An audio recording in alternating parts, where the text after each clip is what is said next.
The fluorescent lights of the gas station flickered overhead as Marcus watched a woman in a silver Mercedes block his pregnant wife from the parking space. Sarah was 8 months along, exhausted from the hospital visit, her face pale with pain. But before he could even speak, the woman was already dialing 911, her voice shrill with false panic. "There's a black man threatening me," she screamed into the phone. Marcus felt his blood run cold. Then the gas station doors opened, and one by one, witnesses began pulling out their phones. The woman didn't know it yet, but she just made the worst mistake of her life. Marcus Bennett gripped the steering wheel tighter as he turned into the Riverside gas station off Highway 47.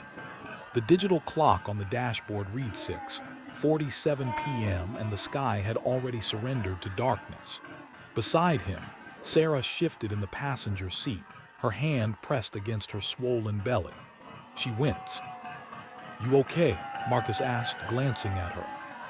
"Just tired," Sarah said, though her voice carried the weight of more than exhaustion. "And I really need to use the bathroom." They'd spent the last 4 hours at County General Hospital. False alarm, the doctor had said.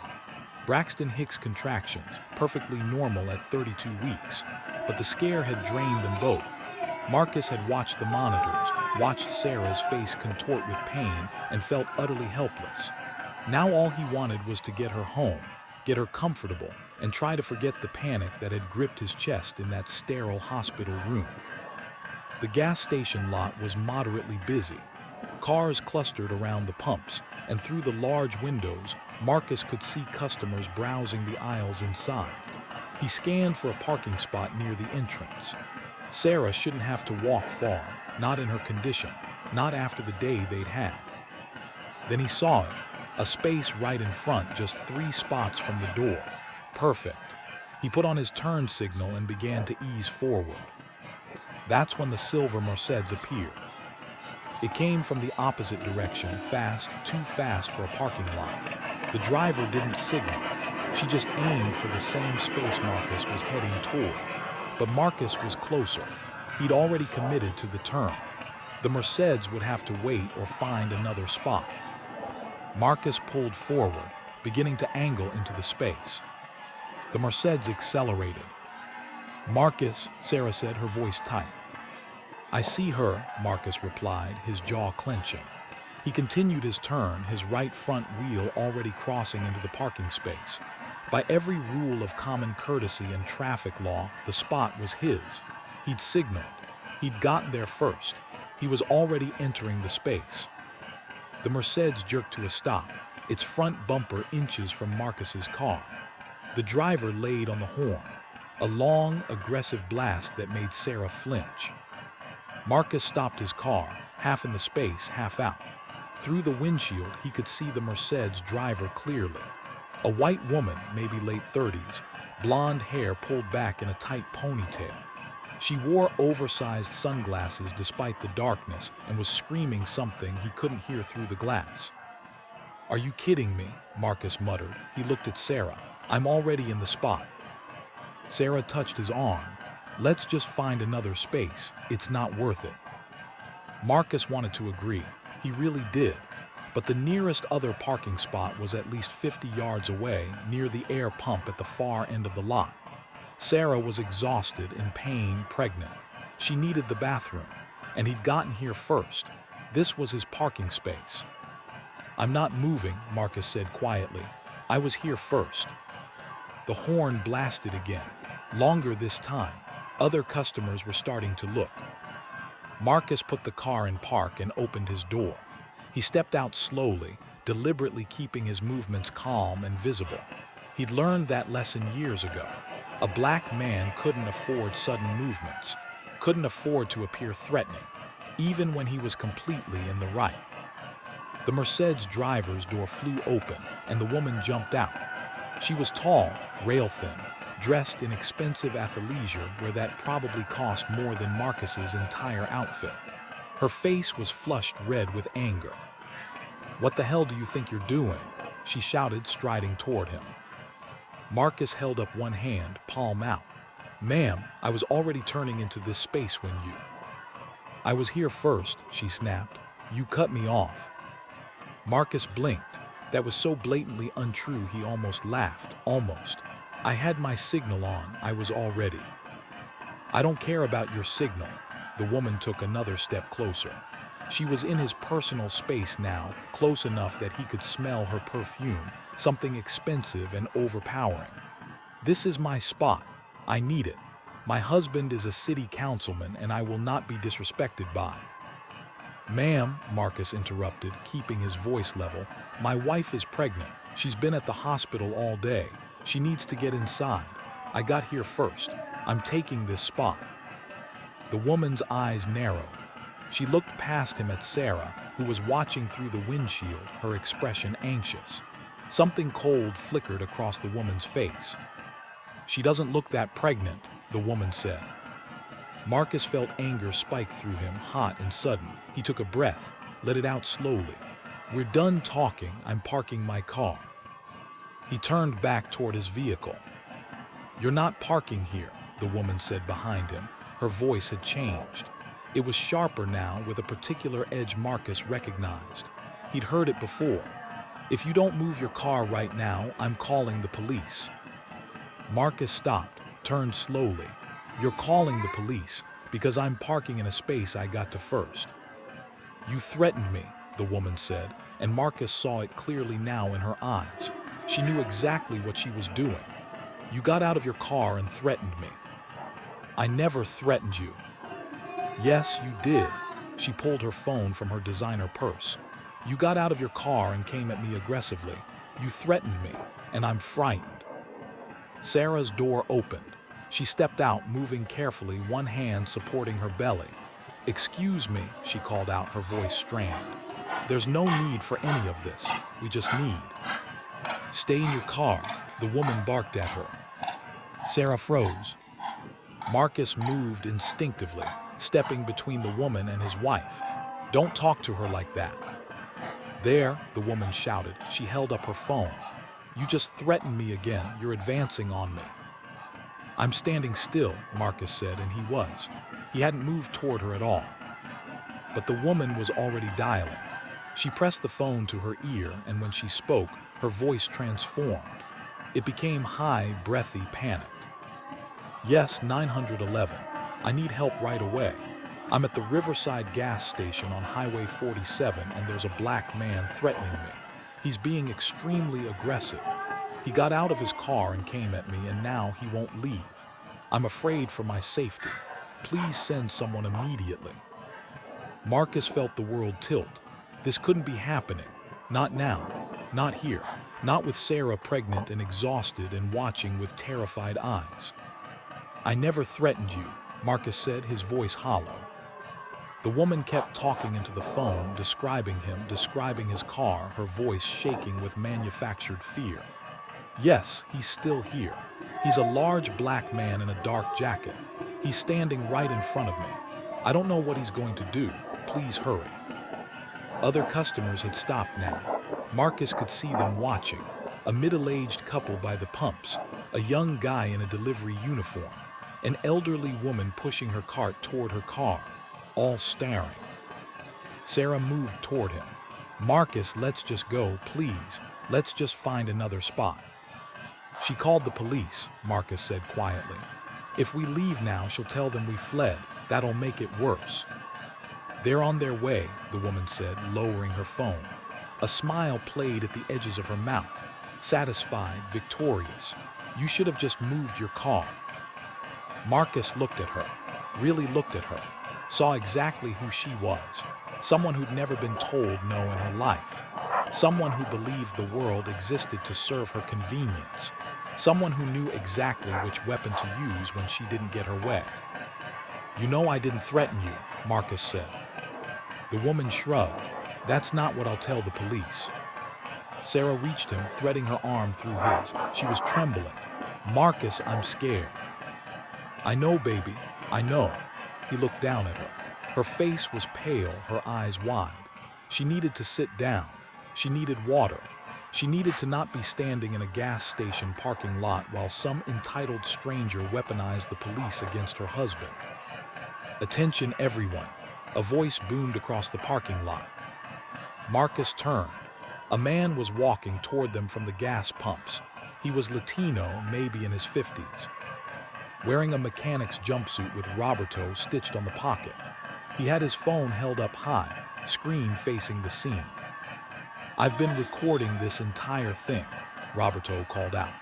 "Every second since you started honking at this man who was clearly in the parking space first." The woman's face paled. "You're recording me." "Damn right I am," Roberto said. He was closer now, his phone still raised. "I saw everything. You tried to steal his parking spot. He was already turning in. You came flying up and tried to cut him off. Then you got out and started screaming at him." "That's not what happened," the woman sputtered. "Yes, it is," another voice chimed in. A young black woman in scrubs had walked over from the far side of the lot. She had her phone out too. "I saw it all. I've been recording too. You're lying." "So have I," said the delivery guy. He approached, phone in hand. "That dude didn't threaten you at all. You went up to him. You got in his face." The elderly woman Marcus had seen earlier rolled her cart closer. She didn't have a phone out, but her expression was disgusted. "Young lady, you should be ashamed of yourself. That man was perfectly polite. You're the one causing problems." The woman looked around and Marcus saw panic replacing her smugness. "You're all lying. You're all working together." "We don't know each other, lady," Roberto said. "We're just people who aren't going to let you lie about what we all saw." A car pulled up behind the Mercedes, blocking it in. The driver, a white man in his 20s with a beard, got out. "I was inside getting coffee. I watched through the window. You want me to tell the cops what I saw too?" The woman backed up toward her Mercedes. "This is harassment. You're all harassing me." "No, ma'am," the woman in scrubs said. "We're making sure the truth gets told when the police arrive." More people were gathering now. A teenager working at the gas station had come outside, watching with wide eyes. The middle-aged couple from the pumps had walked over. The small crowd was growing, and every single person looked at the woman with disgust. Marcus stood frozen. He prepared himself for so many scenarios when the police arrived. Prepared to be calm, respectful, compliant. Prepared to protect Sarah if things went wrong. He'd never prepared for this, for witnesses, for people who didn't know him standing up for him. "Sarah," he said softly, "go inside. Use the bathroom, get some water. I'll handle this." "I'm not leaving you," Sarah said. "Please," he looked at her. "For the baby. You need to sit down, you need to rest. These people aren't going to let anything happen to me." Roberto stepped closer. "Ma'am, there's a bench right inside the entrance. I'll walk you in. Your husband's going to be fine. We've all got his back." Sarah hesitated, then nodded. Roberto offered his arm and she took it, letting him guide her toward the store entrance. The automatic doors whooshed open and they disappeared inside. Marcus watched them go, felt something loosen in his chest. At least Sarah was safe. At least she was out of this. He turned back to the woman. She had retreated to her Mercedes, her back against the driver's door. Her phone was clutched in her hand, but she wasn't looking at it. She was staring at the crowd, at all the cameras pointed at her. "You people don't understand," she said, her voice wavering. "I needed this parking space. I have an important meeting. I can't be late. He should have just moved." "He was there first," the elderly woman said flatly. "That's how parking spaces work, dear. And you don't call 911 on someone because they won't give up a parking space," the bearded man added. "That's insane." "He was threatening," the woman insisted. "Show me where," Roberto said, holding up his phone. "I've got video. Show me the exact moment he threatened you." The woman's mouth opened and closed. No words came out. In the distance, Marcus heard sirens. His stomach clenched. This was it. No matter how many witnesses he had, no matter how much video evidence existed, the next few minutes would be dangerous. He was a black man in a confrontation with a white woman who called 911. Statistics weren't on his side. History wasn't on his side. He pulled his phone from his pocket and started his own recording. Held it up, filming himself. "My name is Marcus Bennett," he said clearly into the camera. "It's 7:02 p.m. at the Riverside gas station on Highway 47. I'm recording this because a woman called the police on me after I parked in a parking space I reached first. I have not threatened her. I have not touched her. I have not raised my voice. My pregnant wife is inside the store. We just want to go home." The sirens grew louder. 2 police cruisers pulled into the parking lot, lights flashing. They parked at angles that blocked the main entrance. 4 officers got out. Marcus tracked them with his eyes. 2 white officers, 1 black, 1 Asian. All male, all young. The white woman immediately rushed toward them. "Officers, thank God, that man," she pointed at Marcus. "He threatened me. He tried to attack me." The officers looked at her, then at Marcus, then at the crowd of people with phones out. The lead officer, the black one, held up his hand. "Everyone stay calm. We're going to sort this out." He approached Marcus first. His hand rested on his belt near his weapon, not on it, just near it. "Sir, I'm Officer Williams. Can you tell me what happened here?" Marcus kept his voice steady. "Officer, I pulled into this parking lot looking for a space near the entrance. My wife is 8 months pregnant, and she needed to use the restroom. I found a space, put on my turn signal, and began to turn in. That woman in the Mercedes tried to cut me off even though I was already entering the space. I got out of my car to politely explain that I'd gotten here first. She became angry and called 911, claiming I threatened her. I never threatened her. I never raised my voice. I never advanced toward her. I have witnesses." "He's lying," the woman shouted. "He came at me. He was aggressive." Officer Williams turned to the crowd. "Did anyone see what happened?" Everyone started talking at once. The officer held up his hand again. "One at a time, sir," he pointed at Roberto. "You first." Roberto stepped forward. "Officer, I was pumping gas. I saw the whole thing. This gentleman signaled and was already turning into the parking space when she came flying up and tried to take it. He was clearly there first. When he got out of his car, he was calm, polite even. She's the one who got in his face. She's the one who was screaming. Then she called 911 and lied about him threatening her. I've got video of the entire thing if you want to see it." Officer Williams nodded. "I'll need to see that video. Anyone else?" The woman in scrubs raised her hand. "I saw everything too, officer. I also have video. That man never threatened her. She's lying." The delivery guy stepped forward. "Same here. Got it all on my phone." The bearded man with the coffee. "I was inside the store. Watched through the window. Happy to show you what I recorded." The elderly woman. "I didn't record anything, but I saw it all. That man was a perfect gentleman. This woman is making it all up because she didn't get her way." Officer Williams looked at the woman. His expression was unreadable. "Ma'am, multiple witnesses are saying something different than what you reported on the 911 call." "They're all lying," she insisted. "They're protecting him because she stopped herself." "Because what?" Officer Williams asked quietly.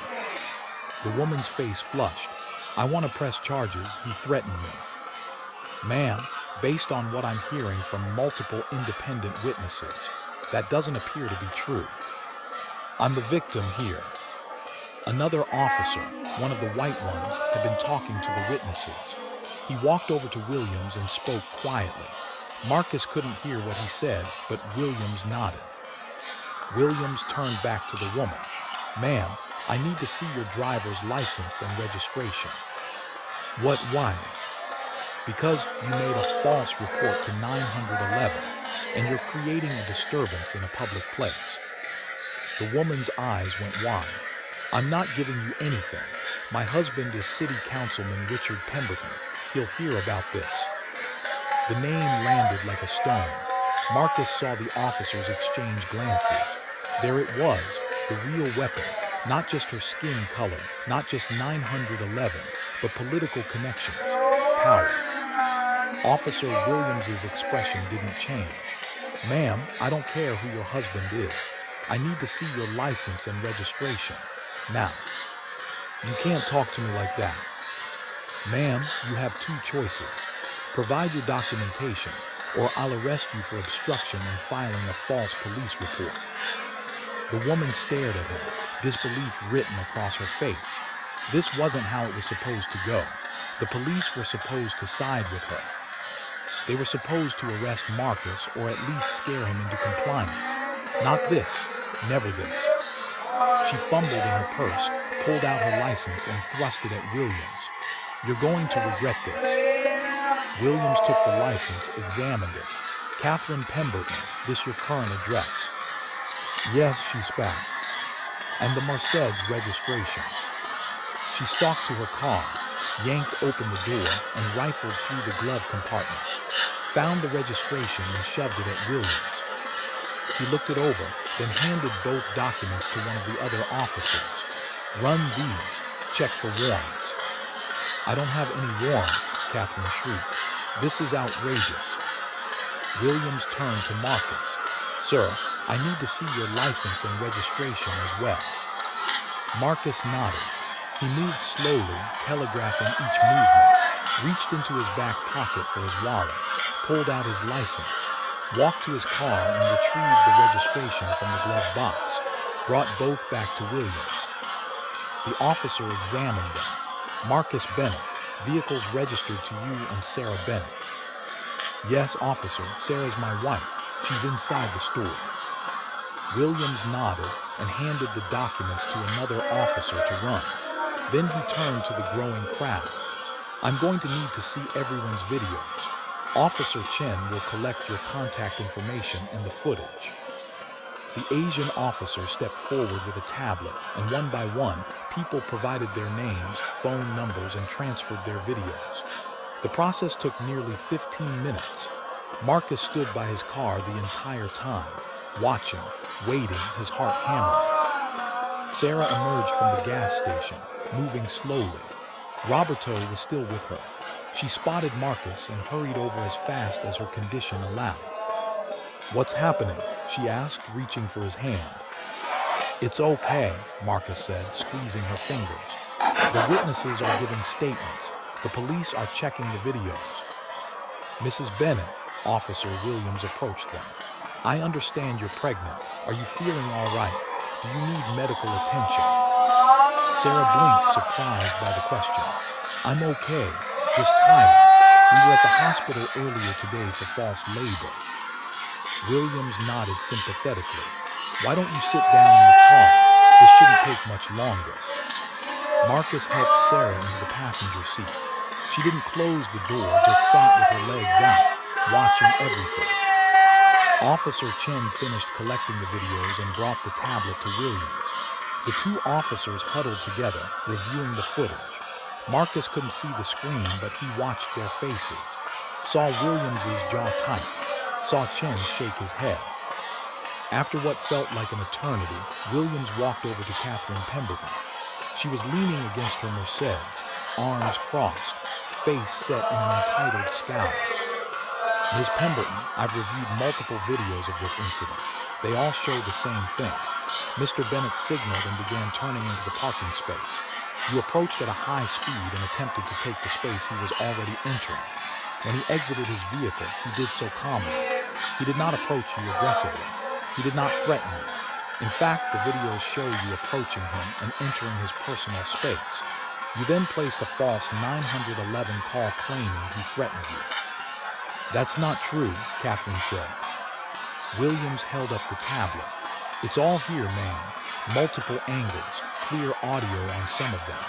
You fabricated a threat to manipulate law enforcement. I was frightened. The videos show you were angry, not frightened. You wanted the parking space, and when you couldn't get it, you weaponized the police. Catherine's face went red. My husband will. Your husband is not here, ma'am.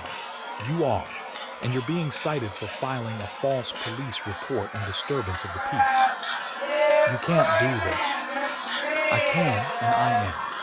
Williams pulled out a citation book and began writing. You'll need to appear in court on the date listed.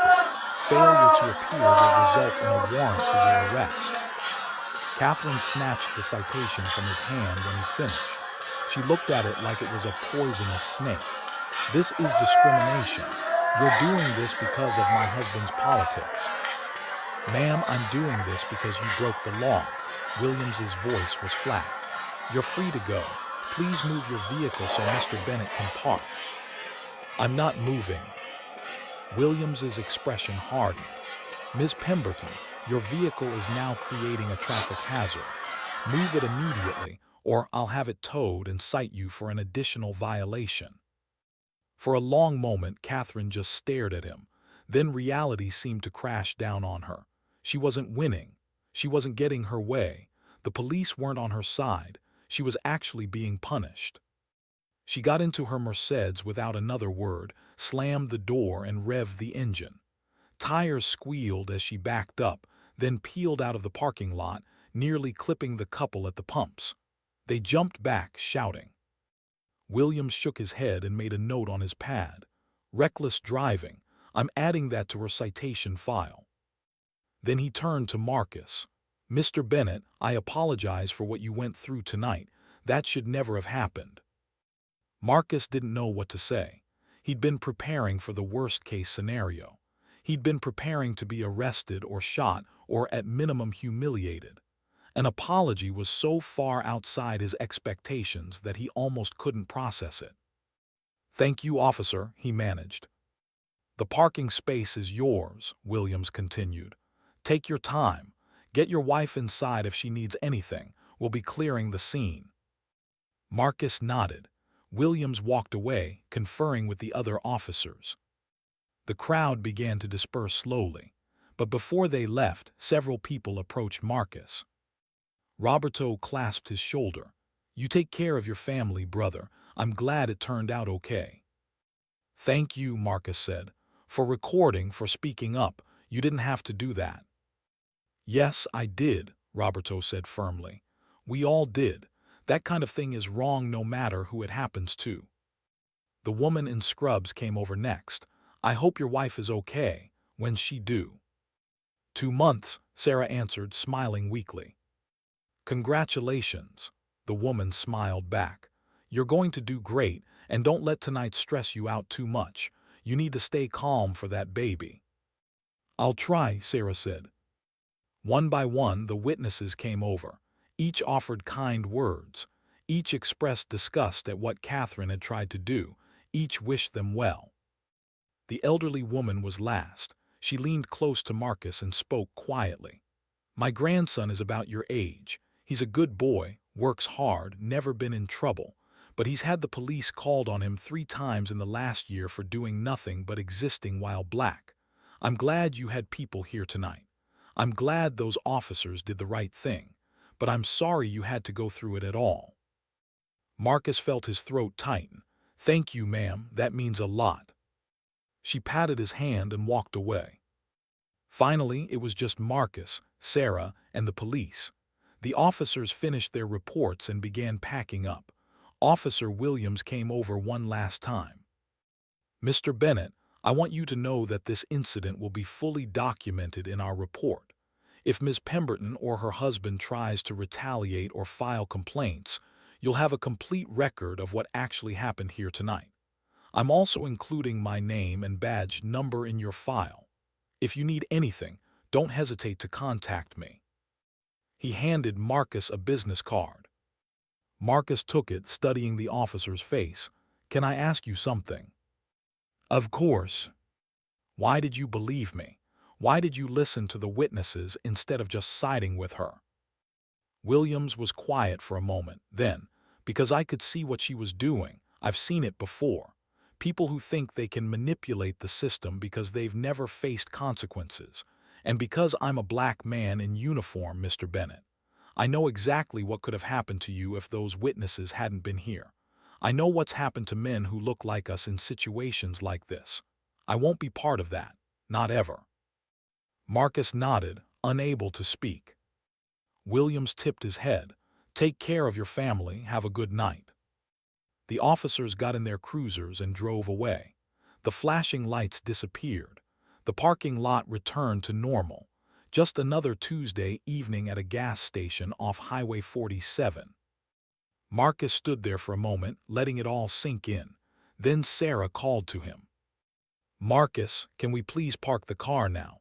I still really need to use the bathroom." He laughed. It burst out of him, sudden and relieving. Sarah started laughing too, and then they were both laughing, the tension of the last hour draining away in waves of slightly hysterical giggles. Marcus got back in the car and carefully pulled into the parking space. The one he'd been trying to park in for the last hour, the closest spot to the entrance, his spot. He turned off the engine and sat there for a moment, hands on the wheel. "That was terrifying," Sarah said quietly. "Yeah. If those people hadn't been there." "I know. Marcus, I was so scared." He turned to her, took her hand. "I was too, but it's over now. We're okay." Sarah nodded, but tears were sliding down her cheeks. "I keep thinking about what could have happened. About you being arrested or hurt or worse. About our baby growing up without a father because some woman wanted a parking space." Marcus unbuckled his seatbelt and pulled Sarah as close as he could with her belly between them. He held her while she cried, held her and whispered that everything was okay, even though he knew how close it had come to being very, very not okay. When her tears slowed, he kissed her forehead. "Let's go inside. You need the bathroom, and I'm going to buy you the biggest bottle of water they have." They walked into the gas station together, hand in hand. The teenage clerk at the counter looked up as they entered. His name tag said Danny. "Are you guys okay?" Danny asked. "I saw what happened out there. That lady was crazy." "We're fine," Marcus said. "Thanks for asking." "That parking space is cursed, man," Danny said. "Last week 2 soccer moms got in a fist fight over it. Cops had to break it up." Sarah laughed weakly. "Maybe we should have just parked in the back." "Nah," Danny said. "You got there first, that's your spot." Sarah headed to the restroom while Marcus grabbed water and snacks. He found himself standing in the candy aisle, staring at the options without really seeing them. His hands were shaking slightly, adrenaline finally draining away. He'd been so scared, more scared than he'd let Sarah see, because he knew the statistics, he knew the stories, he knew the names: Trayvon, Michael, Eric, Tamir, Philando, Brianna, George, so many names, so many people who'd done nothing wrong and ended up dead.